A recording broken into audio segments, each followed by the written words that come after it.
다 했나요? 답 확인해 볼까요? 다 했어요?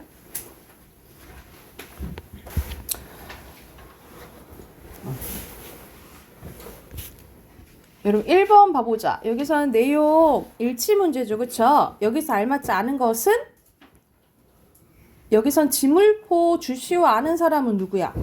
우리 김반장이라 아는 거잖아요. 그치? 원래 동네 사람이니까 여기 틀렸죠. 그쵸? 3번이고요.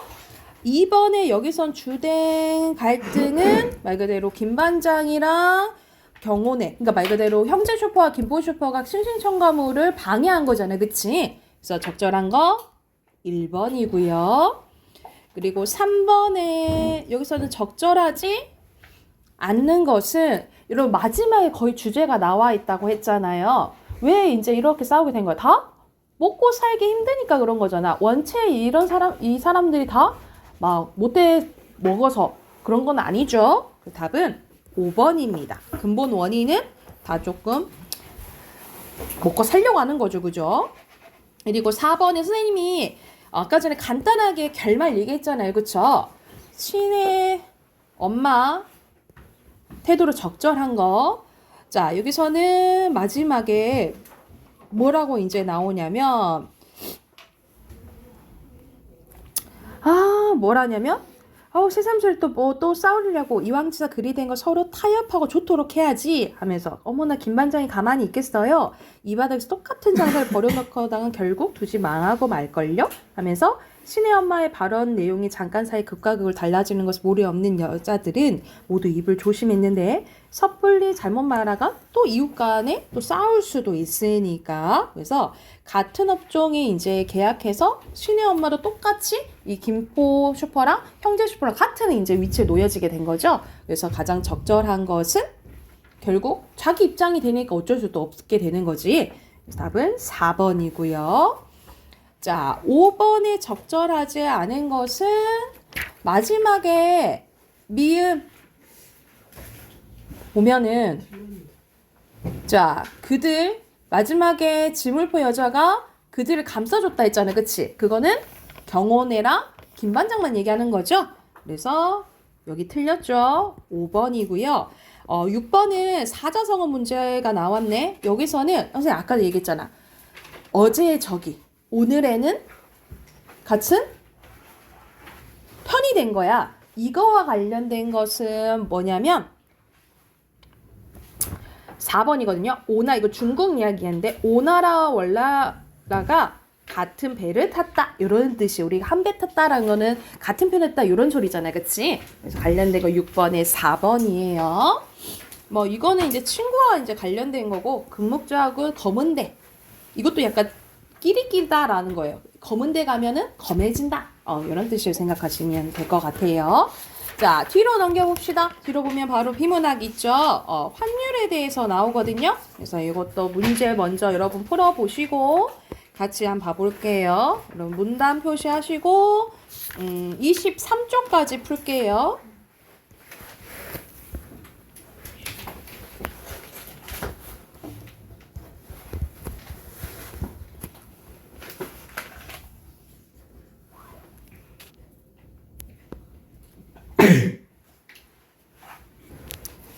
자, 같이 한번 봐볼게요. 20페이지 보면 여기서는 이제 환율에 대해서 이제 나와 있는데, 자, 1문답부터 같이 봐볼게. 국제경제에서 서로 다른 나라끼리 물건을 사고 파는 거래를 하려면 서로 화폐를 바꿔야죠. 예컨대, 이거 예시 나오는 거지. 우리나라 기업이 미국에서 상품을 수입할 때는 상품 대금을 미국 달러로 치러야 합니다. 달러로 상품 대금을 치르면 원화를 달러로 바꿔야 하는데 일정한 가격의 달러를 얼마의 원화로 바꿀지 그 비율을 정해야 되는데 이때 원화와 달러를 바꾸는 비율 그리고 즉 서로 다른 나라에서 화폐를 교환하는 비율을 뭘 한다는 거예요? 환율이라고 한다는 거죠. 그래서 예를 들어서 만약 1달러를 원화 1,100원으로 바꿀 수 있다 하면 원화의 비율은 1대 말 그대로 1,100원인 거지. 그치? 환율은 수시로 오르내립니다. 막 바뀌는 거예요. 그래서 요즘에 환율 얘기 많이 하잖아요. 여러분 여행 갈 때도 많이 보는 게 환율이잖아요. 그치? 환율이 오르거나 내렸다 하는 것은 곧 그 나라의 돈의 가치가 올랐다, 떨어졌다라는 뜻인데 예를 들어서 원화의 비율이 그러니까 말 그대로 1,100원에서 1,200원으로 100원 이제 올랐다라는 거겠죠. 거꾸로 말하면 이 원화의 가치가 달러화에 대해서 100원이 오히려 같이 떨어진 거라고 생각하시면 될 것 같아요. 이렇게 환율이 올라서 원화 가치가 떨어지면 뭐라 한대요? 원화가 평가 절하됐다라고 하고 반대로 환율이 내려서 원화의 가치가 올라가면 원화가 평가 절상됐다라고 한대요. 그래서 여러분 뭐 올랐을 때 그 개념들 이걸 기억해놔야 되겠지, 그치? 외국 돈의 가격인 환율은 일반적인 상품 가격처럼 기본적으로 수요와 공급에 의해서 결정이 되는데요. 외환의 수요 곡선과 공급 곡선이 만나는 지점에서 균형 환율이 이제 정해지는 거예요. 여러분 이런 표와 관련된 게 이제 3번 문제잖아, 그치? 다시 보면 달러에 대한 수요가 늘어나면 달러의 가치가 올라서 달러 대 원화의 환율이 올라가고 수요가 줄어들면 떨어집니다. 예를 들어서 외국의 상품이나 금융자산을 사려는 사람들이 많아지면 달러에 대한 수요가 늘어나 환율이 올라가게 돼요. 이와 반대로 달러의 공급이 늘어나면 달러의 가치가 내려가 달러 대 원화의 환율이 떨어지는 거야. 그래서 만약 우리나라 기업의 상품이나 주식을 사려는 사람이 많아지면 달러의 공급이 늘어나서 환율이 어떻게 된다는 거예요? 떨어지게 된다라는 거지. 그리고 환율은 무역과도 밀접한 관련이 있는데 이것도 잘 보셔야 돼요. 외환 시장에서 환율이 떨어지면 보통 수출이 줄어들고 수입이 늘어난대요. 예컨대 환율이 떨어지면 수출업자들은 미국 시장에 상품을 수출해 벌어들인 달러화를 원화로 환전했을 때 조금밖에 못 받잖아, 그치? 따라서 수출업자들은 이익을 유지하기 위해서 수출 상품의 달러 표시 가격을 인상하게 되고 미국의 수입업자들은 주문량을 줄이게 되면 수출이 줄어들게 되는 거예요. 반면에 수입업자들은 환율이 떨어지면 수입 상품의 원화 환산 가격이 그만큼 싸지므로 수입은 그때 느는 거겠지, 그치? 환율의 변동은 상품이나 서비스의 국제거래뿐만 아니라 증권이나 외환 자체의 국제거래에도 영향을 줌으로써 국제수지 변화를 가져오는데 여러분 국제수지는 크게 어려운 말은 아니고 왼쪽에 보면은 우리가 일정 기간 동안에 거래하는 것들 있죠. 거래 물품은 이제 국제수지라고 해요. 때로는 산업 구조의 변화를 초래하기도 하고 그리고 물가에도 영향을 끼칩니다. 이게 환율이 변동됐을 때 영향이라고 보시면 돼요.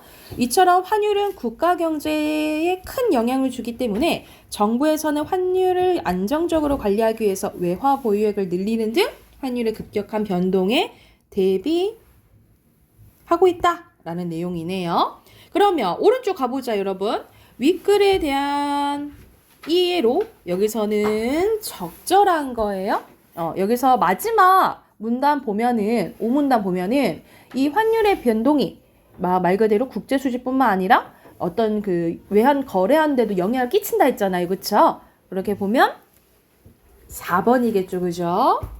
그리고 2번 가보자. 2번에 적절한 거예요. 자, 보기 보면 어느 날 5,000달러어치 미국을 주식한 A는 1년 후 주식 가치가 6,000달러 돼서 충분히 수익을 얻었다 생각해서 다 주식을 팔고 원화로 인출을 한 거예요. 그런데 A가 얻은 수익은 예상보다 훨씬 적었는데 1년 사이에 1달러가 말 그대로 1,100원이 1,000원으로 떨어진 거야. 그거를 고려하지 않았다라는 거죠. 그렇죠? 그래서 아까 전에 여러분 이 문단 끝에 보면 환율이 지금 떨어진 거잖아, 그치? 그럼 이 가치가 원화 가치가 그러면 평가 어떻게 된다 했어? 원화가 평가 절하된다 했어, 절상된다 했어? 절상된다 했죠, 그쵸? 그래서 여기서 적절한 것은 1번이 되겠죠, 1번. 이 됐나요? 그리고 3번 갈게요. 여기서 알맞지 않은 것은 여러분 A에서 B로 올라갔어. 그럼 외환 거래량도 많아진 거고 환율도 올라간 거네, 그치? 그러면 아까 전에 여러분 환율이 무역과도 밀접한 관련이 있다 했잖아. 만약 환율이 오르면 환율이 반대로 해보자. 반대가 나와서 환율이 떨어지면 수출이 줄어들고 수입이 늘어난다 했잖아, 그치? 그럼 반대는 뭐겠어? 환율이 올라가면 수출이 늘겠죠? 그쵸? 그래서 적절하지 않은 것은 수출이 늘겠죠. 그죠? 환율 올라갔으니까 4번이에요. 됐을까요? 됐나요? 뒤로 넘기면 어휘 문제 나와 있네요.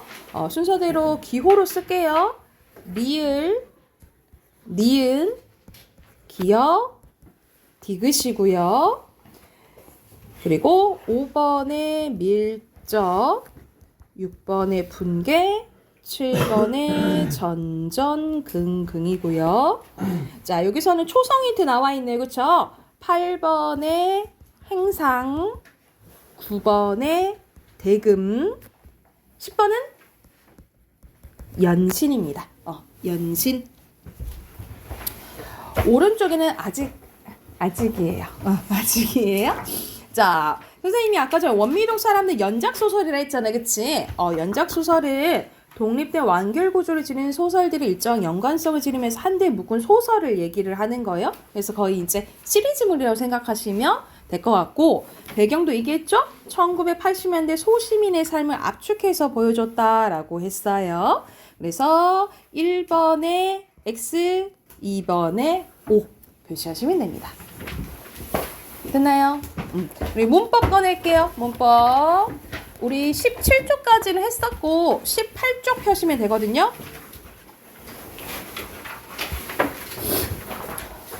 18쪽 펼게요. 우리 저번 시간에 형태수 했고요. 그 다음 우리 단어를 형성할 때 기본적인 개념이 어근이랑 접사라고 했어요. 어근이랑 접사. 다시 한번 복습하면 어근은 뭐라 했어? 어근은 단어에서 중요한 실질적인 중심 부분이라 했어요. 의미를 갖고 있는 중심 부분이라 보시면 되고, 접사는 어디에 붙어? 어근에 붙어서 뜻을 한정해주거나 품사를 바꿔주는 역할을 한다 했어요. 그래서 만약 어근 앞에 붙으면 뭐라 했지? 두사. 그치, 접두사. 끝에 붙으면 접미사. 그렇지. 자, 그래서 그렇게 알아두시면 되고, 오늘은 이제 단어의 종류 할 거예요. 단어의 유형인데, 자, 여러분 오른쪽에 쬐까맣게 있는데 여기 한번 먼저 봐볼게요. 모든 단어는 크게 두 가지로 나눌 수 있어요. 단일어와 복합어로 나눌 수 있는데요. 단일어와 복합어. 단일어는 우리 앞에서 배웠던 어근 있죠? 어근이 꼴랑 하나 있으면 단일어예요. 그런데 만약 어근이랑 붙거나 만약 어근이랑 접사랑 붙었다. 그럼 뭐라 하냐면 복합어라고 해요. 그래서 모든 단어는 단일어 아니면 복합어인데 이 복합어가 또 두 가지로 나뉘어지는 거야. 어근과 어근이 붙으면 뭐라 하고요? 합성어라고 하고요. 어근과 접사가 붙잖아요. 그럼 파생어라고 해요. 그래서 모든 단어는 단일어, 합성어, 파생어라고 보시면 돼요. 모든 단어는 어떻게 나뉘어진다고? 단일어, 합성어, 파생어인 거야. 그래서 왼쪽에 개념이 있는데 다시 보면서 봐볼게요. 먼저 단어에 대해서 나와 있네. 우리가 단어는 혼자 쓸 수 있는 말이거든요. 자립, 빈칸 넣으세요. 자립하여 쓸 수 있는 말로 또는 그 말의 뒤에 붙어서 문법적인 기능을 하는 말입니다. 그 말이 붙어서 문법적인 기능을 하는 건 뭐 때문에 그러냐면 조사 때문에 그래요. 조사는 사실 여러분 혼자 쓸 수 없거든요. 혼자 쓸 수 없는데 언어학자들이 얜 잘 분리되니까 단어로 인정한 거야. 그래서 원래 단어의 뜻을 가지면서 혼자 쓸 수 있어야 돼. 근데 조사는 그러지 않지만 단어로 인정한다라고 보시면 돼요. 단어로 인정한다라고 보면 돼. 그리고 밑에 단일어에 대해서 나와 있죠? 단일어는 하나의 빈칸, 어근입니다. 어근으로 이루어진 단어고요. 복합어는 둘 이상의 어근 또는 어근과 접사로 이루어진 단어를 얘기를 해요. 자, 먼저 합성어에 대해서 나와 있어요. 여러분 합성어 봐볼게. 파생, 접사, 빈칸 접사입니다. 파생, 접사 없이 둘 이상의 어근이 붙은 것을 합성어라고 하는데요. 이게 또 종류가 있어요. 근데 여러분 크게 표가 두 개 있죠. 근데 밑에 있는 거 가볼게요. 여러분 맨 밑으로 가보자. 맨 밑에 있는 거 먼저 가볼게요. 자, 합성어의 종류는 크게 세 가지입니다. 대등합성어, 종속합성어, 융합합성어인데 여러분 대등은 말 그대로 같은 등급인 거야. 같은 등급으로 이제 합쳐진 거예요. 그래서 대표적으로 예시 보이죠? 남녀, 손발, 앞뒤, 오가다. 그냥 같은 등급으로 그냥 합쳐진 것을 뭐라 한다? 대등합성어라고 하고요. 종속합성어는 뭐 수식합성어라고 하기도 하는데 한 어근이 다른 어근을 수식하는 합성어예요. 그래서 예시 봐봐. 가방은 책을 담는 가방. 다리는 돌로 만든 다리. 그래서 말 그대로 손수건은 뭐야? 손을 닦는 수건. 이런 식으로 앞 어근이 약간 뒤 어근을 수식하는 구조면 무슨 합성어? 종속합성어예요. 종속합성어. 그리고 마지막 융합은요. 어근이랑 합쳐져서 새로운 의미를 지니면 융합합성어입니다. 그래서 이런 핑크한 의미 쓰세요. 새로운 의미를 나타내면 융합합성어인데 예를 들어서 우리가 시에서 강산하면 크게 자연이라 보잖아요. 그치? 이런다던가 올해 춘추가 어떻게 되십니까? 그래서 봄춘자에다 가을추자거든요. 근데 어르신들께 연세, 나이 물어볼 때 얘기하는 거야. 우리가 피땀 눈물 했을 때 피땀이 진짜 피가 나는 땀인 거야? 아니잖아. 그만큼 노력했다는 거고 돌아가시다 얘기하잖아요. 돌아가다 죽다라는 의미고요. 나 여기 가시방석이야. 진짜 가시가 막 있는 방석인 거야? 그만큼 불편한 자리 얘기하는 거잖아요. 이런 식으로 어근이랑 합쳐져서 새로운 의미를 지니면 무슨 합성어? 융합합성어인 거예요. 그래서 여러분 결합 단계에 따라서 이 기준 나와 있네. 결합 단계에 따라서는 대등, 종속, 융합 기억하시면 돼요. 이해가 됐을까요? 근데 이제 어려운 부분이 요 위에야. 선생님이 봤을 때 여기 부분이 더 어렵거든요. 그래서 배열 방식에 따라서 통사적 합성어, 비통사적 합성어로 나뉘어지는데 여러분 통사적인 거는 우리 언어마다 규칙이 있잖아요. 규칙이 있는데 이 통사적 합성어는 우리 문법 있죠. 국어 문법에 보통적인 규칙에 따라서 만들어진 합성어를 통사적 합성어라고 하는데 비통사적인 건 뭐겠어? 일반적이지 않은 걸 의미한 거거든요. 그래서 여러분 통사적을 외우기보다는 비통사적인 걸 외우시면 되거든요. 이 비통사적인 거 여러분 별표, 비통사적 별표. 자, 이 비통사적인 경우가 세 가지가 있어요. 자, 첫 번째 봐볼게요. 여러분 예시로 기억하면 되는데 첫 번째 여러분 예시 보면은 오른쪽에 덮밥 보이죠? 여러분 덮밥 많이 먹잖아. 덮밥은 원래 뭔가? 무엇인가를 한 뭐야? 빠졌지? 뭔가 덮은 밥이겠죠. 그쵸? 뭐가 빠진 거야? 은이 빠진 거야. 그치? 여러분 검버섯은 뭐야? 원래는 그렇지. 검은 버섯인 거야. 여기도 뭐가 빠졌어? 은이 빠진 거야. 여러분 이 은을 뭐라고 하냐면 일시적으로 관형사로 만들어주는 관형사형 전성어미예요. 이런 식으로 관형사형 어미, 전성어미가 빠져버리면 이거는 부족해 해서 비통사적이라고 본다는 거야. 이해됐어요? 그래서 예를 들어서 늦잠 있죠? 우리 늦잠도 늦은 잡인 거야. 그래서 이렇게 늦잠을 뭐라 본다는 거야? 비통사적 합성어라고 본다라는 거예요. 이해돼요? 이해됐어요? 자, 두 번째 갈게요. 여러분 두 번째는 예시 보면 뛰놀다네. 여기서는 뛰놀다는 뭐가 빠진 거냐면 뛰어놀다야. 그치? 뛰어놀다야. 오르내리다는 뭐야? 그렇지. 오르고 내리다야. 여러분 이렇게 어나 고를 뭐라 하냐면 연결어미라고 해요. 뭐라 한다고? 연결어미. 이런 식으로 연결어미가 빠져도 비통사적 합성어라고 본다는 거야. 그래서 여러분 밑에 예시 오가다 있죠? 오가다는 원래 뭘까? 오고 가다라고 했잖아. 그치? 그래서 이것도 뭐겠어? 이거는 대등합성어면서 뭐겠어요? 비통사적 합성어인 거예요. 이해됐나요? 이런 식으로 연결어미가 빠져도 뭐라 본다는 거예요? 비통사적이고요. 마지막 세 번째야. 여러분 원래 명사는 어디에 속하냐면 체언에 속해요. 그쵸? 원래 우리 체언을 꾸며주는 폼사를 뭐라고 배웠죠?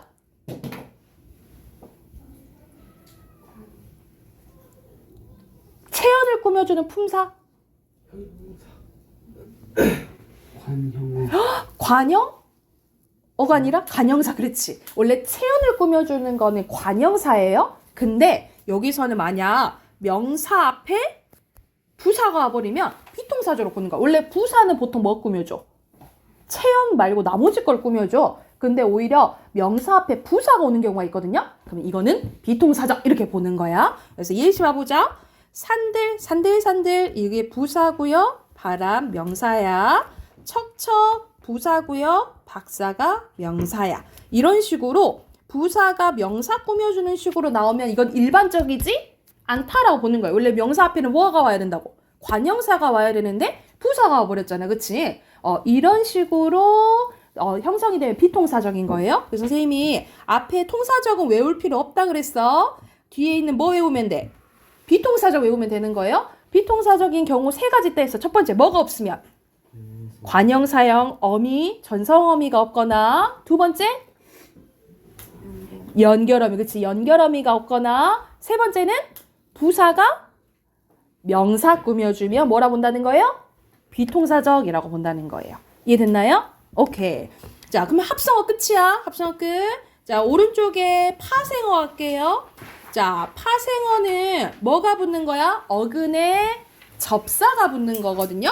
근데 이건 너무 간단해. 아까 전에 얘기했잖아. 앞에 붙으면 무슨 사라 했죠? 접두사. 그치? 뒤에 붙으면 접미사라 했잖아요. 말 그대로 접두사가 붙으면 접두파생어, 접미사가 붙으면 접미파생어라고 해요. 그래서 빈칸 넣을게요. 파생어는 어근과 접사가 결합된 거고요. 접두파생어와 접미파생어로 나뉘어져요. 자, 먼저 밑에 접두사가 볼게요.